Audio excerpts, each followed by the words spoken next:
everyone. Well, it's officially fall, which, as everyone knows, is the very best season of all. Is this too much? So that means it's time for a fall themed painting video. So today I'm going to show you how to use your edible artist oil paints to paint a ghost pumpkin. So those ones, those fat little kind of squatty ones that are green and white and just so pretty. So let's get started. For this project, our little ghost pumpkin, we're going to use our edible artist oil paints. We're going to use brown, white, yellow, red, and green. Brown, white, yellow, red, green. We're going to be using both our slow and fast diluters, and we're going to keep our slow dilutor next to our container of slow dilutor to help us remember which is which. Fast dilutor. And we have our palette. And I'm going to use a little bit of Everclear just to rinse my brushes. As far as brushes go, we're mainly going to use this little pointy one. We're going to use this flat shader. It's a small one. And this is a wider one, a bigger one. And this is a fan brush. This is great for blending in brush strokes and creating some interesting brush stroke effects. Okay, let's get going.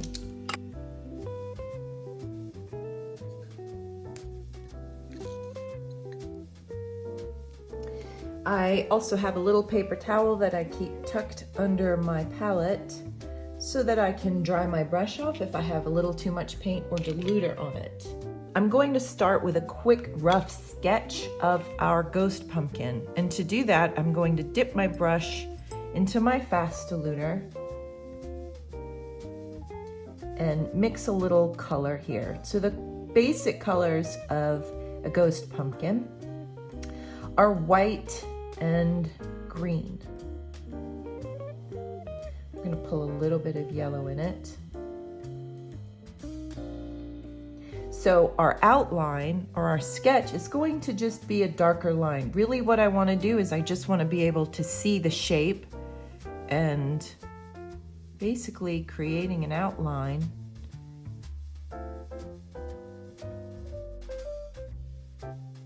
Okay, so it's kind of an organic shape, right? It's not perfect. I'm going to start putting my sections in now.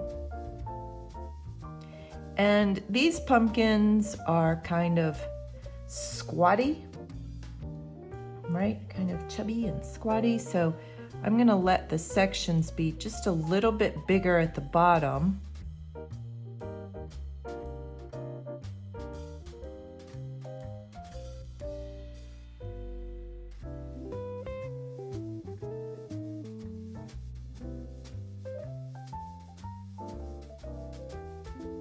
I don't want my sections to be the same size either. I want some variation. I really like that shape. Let's go ahead and get a stem in there. When I'm picking out my pumpkins for my house, I always look for a good, interesting stem. I'm sure we all do, actually. That's one of the cutest parts of the pumpkin.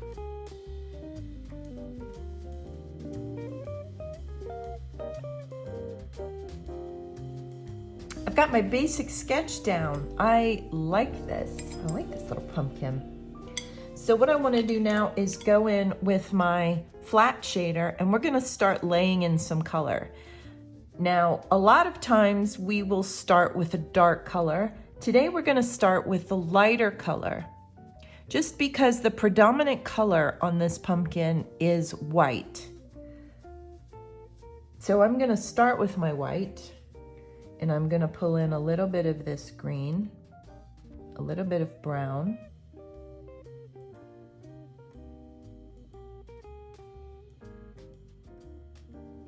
and some yellow, because my green is very cool.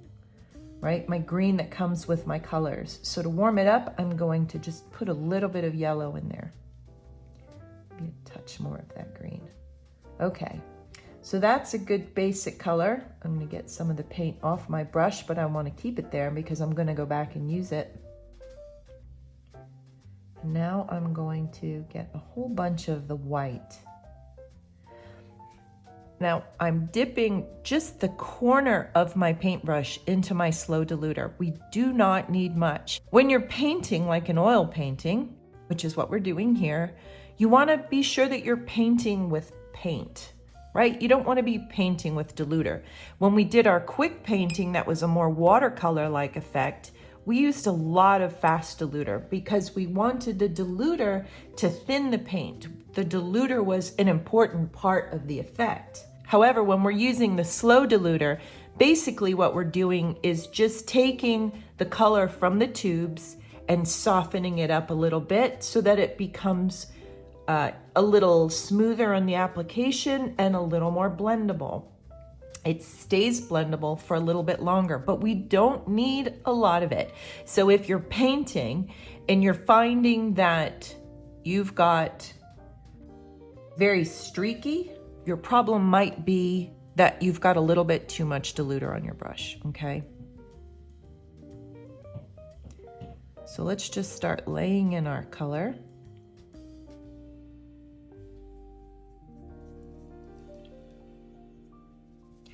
When we're creating a three-dimensional object, what helps us to see something as three-dimensional is to see shadows, right? That helps to define the curves and that this is a dimensional piece and not a flat piece. And the way we do that is by choosing a light source. So we're gonna say that our fast diluter is our sunshine today. Our light source is going to be coming from this direction. So everything on this side of our pumpkin is going to be a little brighter. Everything on this side of the pumpkin is going to be in shadow. So it's going to be a little darker, and that will help our pumpkin to look three-dimensional.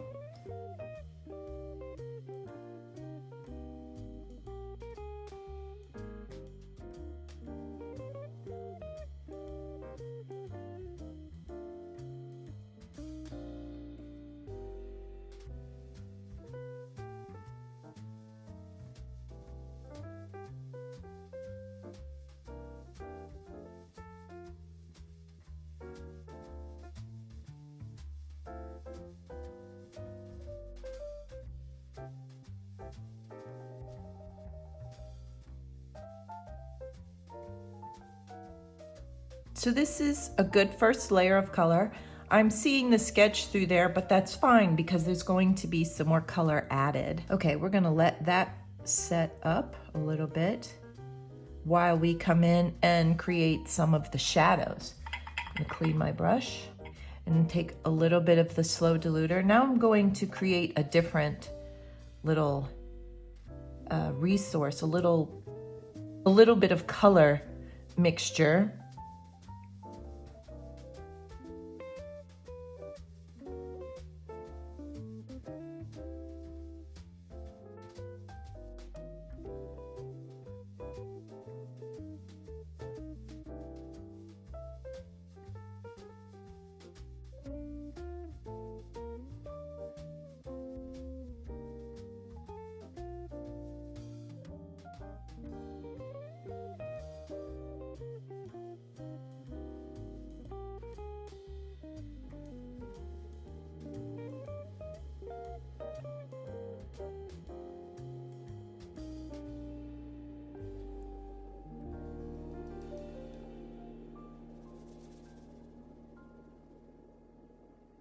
So now we've got a defining separation between our light source and our shadow.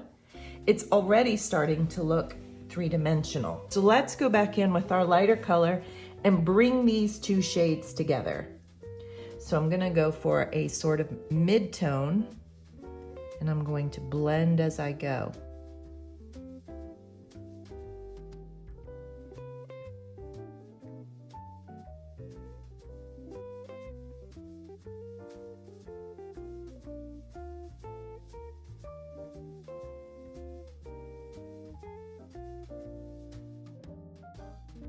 So you'll notice even in my brush strokes, I'm painting as if I'm going around the curve of this pumpkin, right? That helps my brush strokes and my blending to stay curved and to keep indicating the shape of the pumpkin.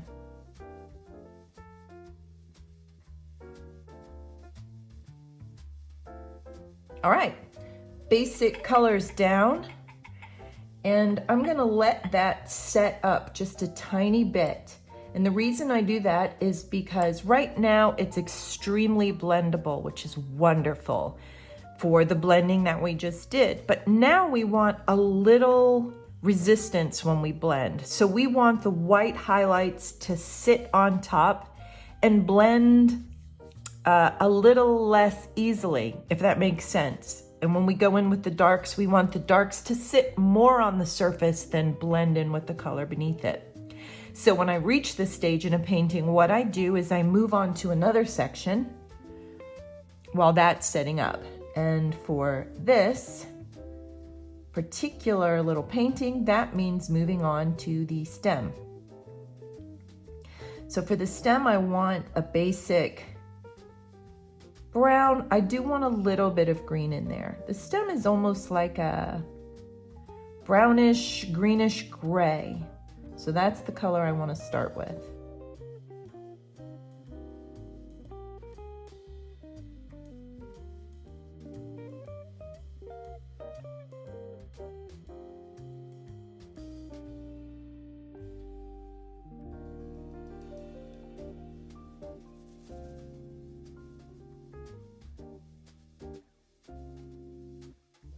Okay, so now I've laid down some basic deep tones for that stem. So let's get back to the pumpkin. I really want to focus on the white. So I've got a lot of green on here, but a ghost pumpkin is a little more white than green. So the focus now of my painting is going to be the highlights and making the pumpkin look a little more white. That's why it's called a ghost pumpkin.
I'm loving the way this is looking.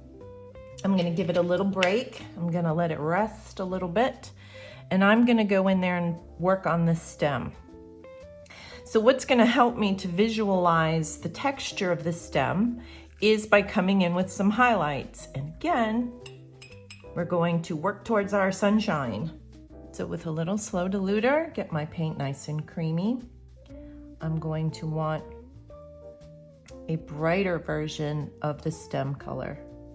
And that's why it's good to have a little reserve here. What I love about pumpkin stems too is that they're not just curly this way, but they twist, right?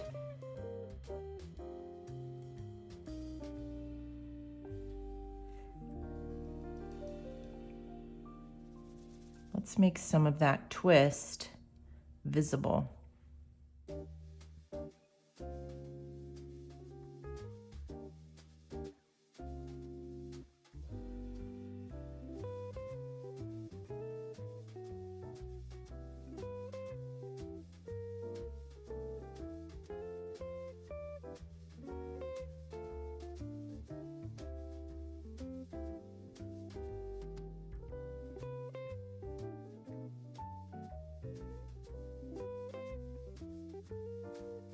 Okay, I've got some highlights. Let's go in and create some depth. Let's make those a little more three-dimensional, those swirls. So coming in with some brown and green. So I'm gonna bring in a little bit of green to make that brown darker.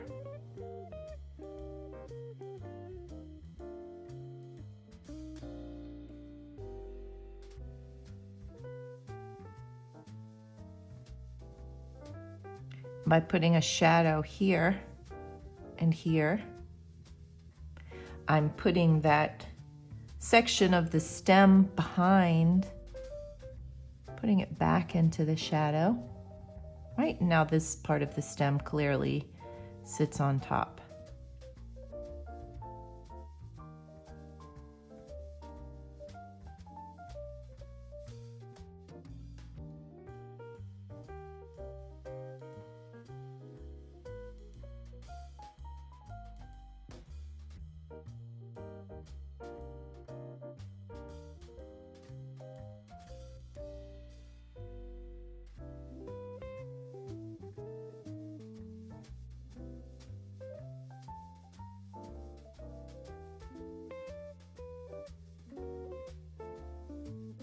While I'm letting all of this set up a little bit, let's go ahead and do a shadow underneath so our pumpkin isn't floating in space. So I'm gonna get a little bit of my Slow Dilutor. I'm actually getting a bit more. As you can see, that's a bit more than I was using on the rest of this piece, but that's because I want a nice flow to this paint. And I'm gonna get right up to the edge of that pumpkin.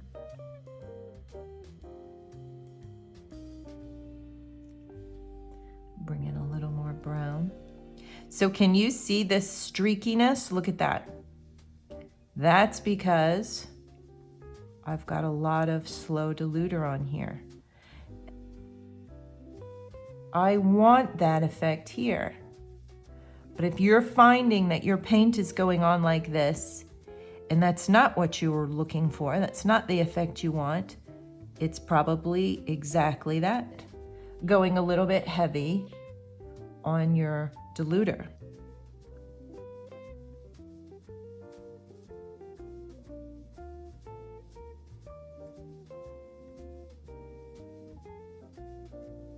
We're going to want the darkest part of our shadow right up against the pumpkin.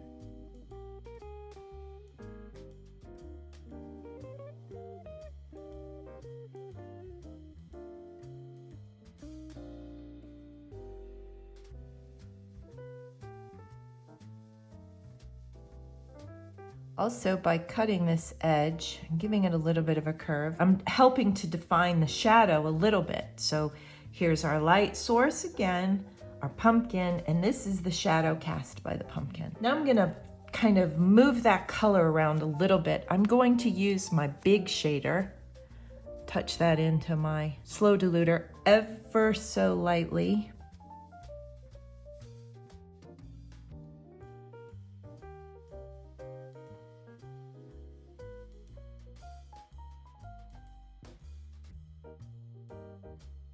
I'm gonna come in with my fan brush.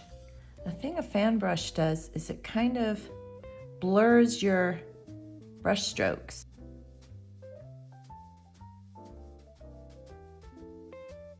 I'm gonna work in a crosshatch pattern and just make those, instead of looking like brush strokes, now it's just kind of a textural element. So now that I have this dark shadow, I want to pull some of that darkness into the pumpkin, creating a nice dark version of my pumpkin color. I want this to be very fluid. So I'm adding a little more diluter. And I'm going to come right up from that shadow.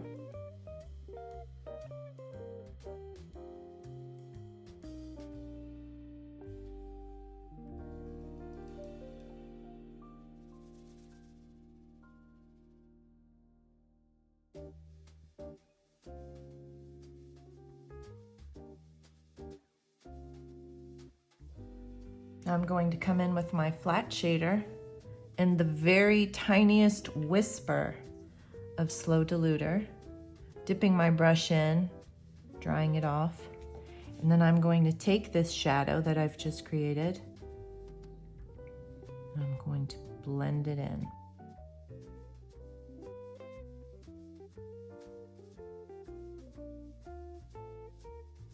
Now this is where our brush strokes start becoming a little more meaningful, right? This is where we can start creating texture and effects specifically with our brush strokes. So see how I'm coming in here, pulling the dark up and pulling the light down. And that's creating just a little texture on our pumpkin.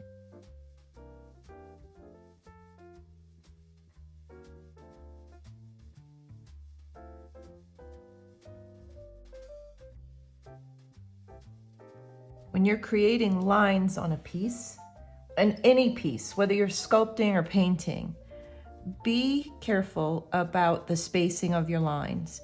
If they're very even, what happens is you start to create pattern, and your eye will be drawn to that pattern and it breaks the illusion. So we want to keep our lines kind of varied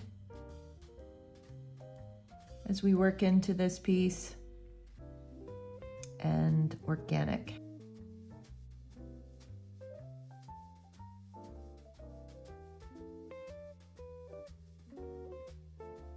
I'm gonna come in with a little more paint because this is set up a bit and it's resisting as I'm painting, which is definitely good. That means that we can start laying color on top.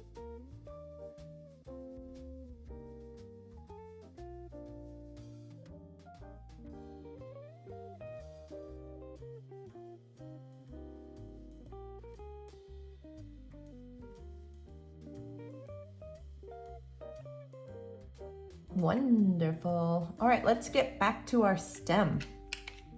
What I'm going to do now, and this is a sort of stylistic decision. At this point, we've got a lot of information here. So you can kind of keep it painterly, which I think is great. I mean, after all, you've painted it. Or you can use your flat shader or your blender brushes to kind of fluff over your brush strokes and eliminate them almost entirely for a more photorealistic effect. But I'm gonna go for a more graphic style.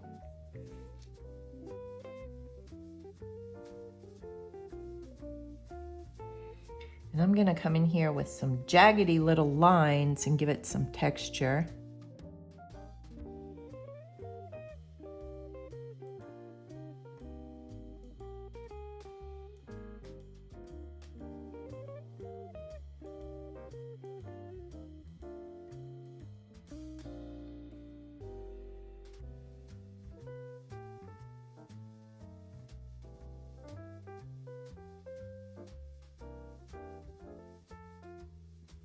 I've cleaned off my brush because there's so much paint up towards the ferrule, which is this, of the brush, that the bristles were spreading out a little bit. So I rinsed it off so I could pull back to that point.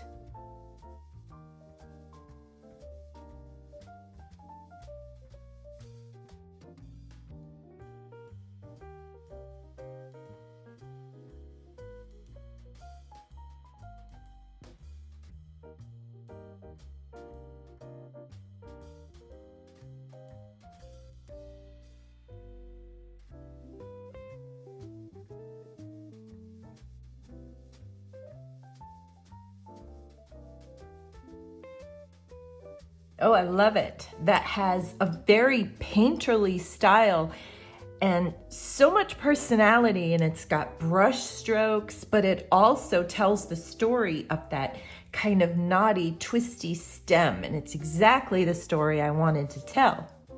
So let's add a little bit of that kind of flair to the pumpkin, and then we're very close to being done.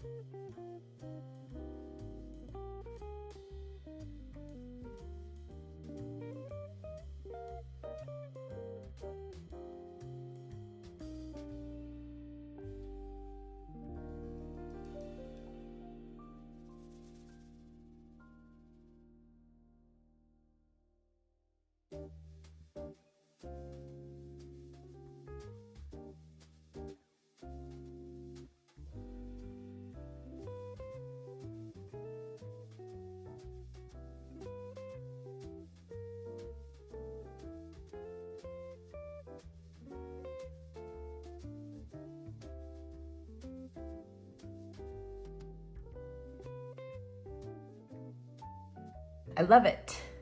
Just for fun, I'm gonna go back in and just bump up those highlights one last time.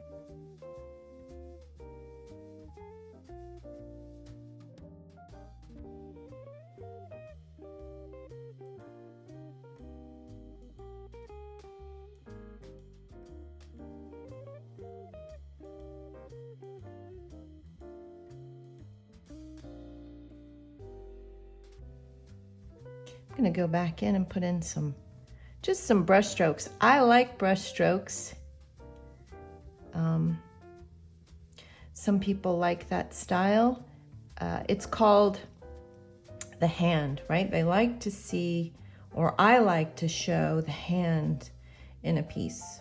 In other words, the brush strokes, the work the hands did. It's not an airbrush, it's done by hand. And I like to illustrate that with a very loose brush strokey style. Sometimes I like it very refined, and sometimes I like it just like this.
And as incredible as this seems, another amazing feature of my Edible Artist oil paints is this.